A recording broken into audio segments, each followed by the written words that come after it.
हदीस पाक की किताब तरमज़ी शरीफ में एक रिवायत 1021 है, जिसमें नबी करीम सल्लल्लाहु अलैहि वसल्लम का फरमान नकल किया है कि रसूल अल्लाह सल्लल्लाहु अलैहि वसल्लम ने फरमाया, जब किसी शख्स का छोटा बच्चा फौत हो जाता है तो अल्लाह ताला फरिश्तों से फरमाता है कि तुमने मेरे बंदे के बच्चे की रूह निकाल ली। हालांकि वो अल्लाह तो सब जानता है। फरिश्ते अर्ज करते हैं, जी निकाल ली।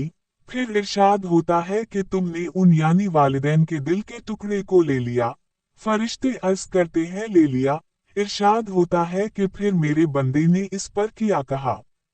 फरिश्ते कहते हैं, इसने आपकी हम्द की और इन्ना लिल्लाहि व इन्ना इलैहि राजिऊन पढ़ा। अल्लाह रब अल इज़्ज़त फरमाता है कि इसके बदले मेरे बंदे के लिए जन्नत में एक घर बना दो और इसका नाम बेत हम्द, तारीफ का घर, रखो।